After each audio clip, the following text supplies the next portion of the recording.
So we are back on this Balkans conference, and I'm with the legend Ben. Hi.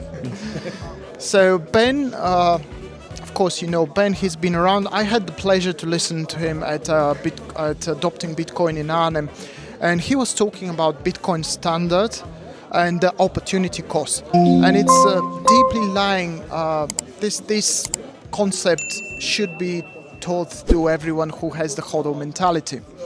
Right. So, as we are a company tackling this mentality, trying to bring adoption in Sofia, in Bulgaria, what would you share in your lifestyle? Because you did talk about Dresden in Germany. So, tell me about payments, where you are right now as well, and is it improving, is it not, and how you're helping this to happen? Yeah, so I've lived in a lot of different places. When I gave that talk, I was living in a small town near Dresden, Germany. I'm now living in Bristol in the UK. Bitcoin adoption, I would say, is something which grows differently depending in different locations. So some parts of the world tend to adopt Bitcoin quite quickly, other parts quite slowly. And often it's places where things are going okay for most people that adoption happens slower. People adopt Bitcoin when they realize they need it. So the UK still has relatively low adoption, but that is something that I'm trying to work on as a part of my job. So I'm CTO at Musket. Musket is a payments provider, and we make it easier for merchants to accept Bitcoin. So that's kind of my professional focus at the moment. But of course, personally, I've been living on Bitcoin since 2017. I live on a Bitcoin standard, and it's important to me, just from a personal level, to kind of make the world around me accept Bitcoin, because that makes my own life easier. So that's sort of where we're at. I love what you're doing, because your product's basically offering a normal card payment, which is something that every business needs. And it's also adding the Bitcoin button, and I enjoy that it's on top of the pay with card. So basically it's making things easier when they need to be switching from card payment to. So in UK, in Bristol, are you spending sats to any merchants directly, or not yet, or are you working on it?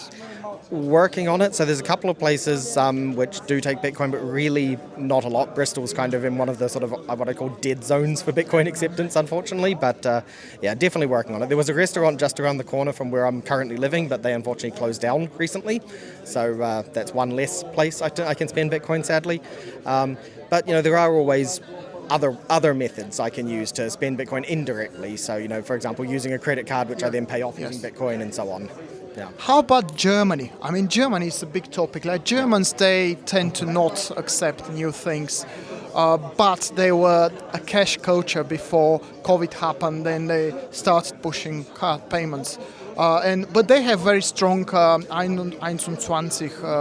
So, I mean, you had the observation in Germany. How are things in Germany? So Germany's a really interesting one, because, as you say, Germany's got this very kind of cash culture. They don't want to adopt new things, but I find Germans are often more amenable to the idea of Bitcoin because of the cash culture. Essentially, you can say this isn't like a bank account. This is more like a form of cash. It just happens to be digital. But because it's something you hold on to yourself, it's not some third-party account like a bank account or whatever.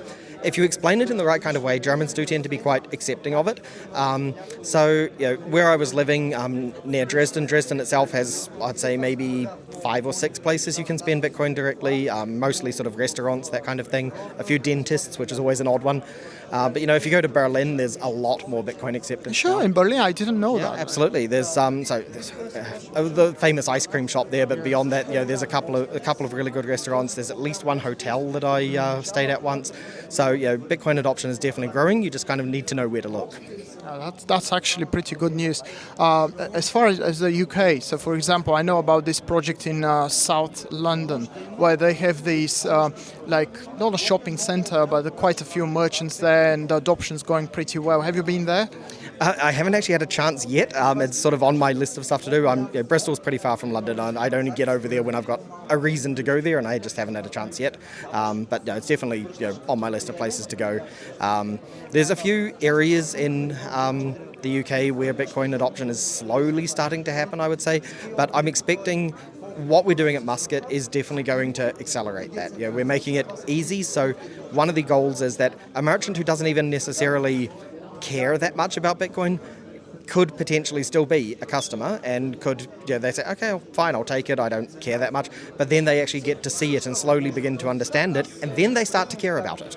Yeah, I think that's the beauty of the product, because you're not just going there and saying, oh, well, this terminal here will allow you to accept Bitcoin. They don't care.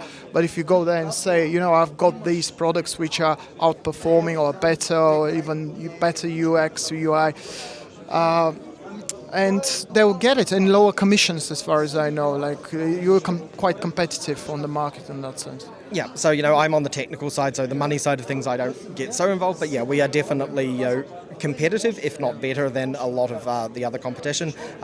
Fairer, more understandable rates is kind of an important selling point of what we've got, and that's all aside from the Bitcoin side of things. So somebody who's with a company who's basically ripping them off on their card payments at the moment could want to switch to us purely because we are a better card payment processor than their existing one. We offer cheaper, fairer rates that they understand. And then Bitcoin is just kind of the icing on the cake for those merchants. Whereas other merchants might be like, okay, I'm really interested in Bitcoin, so this is obviously the reason I'm choosing to go with Muscat. So lots of different reasons. It sounds like a great story, but so where they can find more info about you and follow you, where are you at? Yep, so obviously I'll say the company first. Muscat is muscat.tech is our web address, and links from there to lots of stuff. Me personally, probably the best place to find me is on X. It's so at Ben_Dewaal, DEWAAL. That's sort of where to find me. Right. So thank you very much indeed. I hope we had a good chat and we helped some people open their eyes about Bitcoin as well, and that Bitcoin standard is not something in the future. It's starting to show up now. Yeah, it's a wonderful quote. The future is here already, it's just not evenly distributed yet. Yeah. Okay, thank you very much for watching, and let's see what happens with another participant of the BTC Balkans.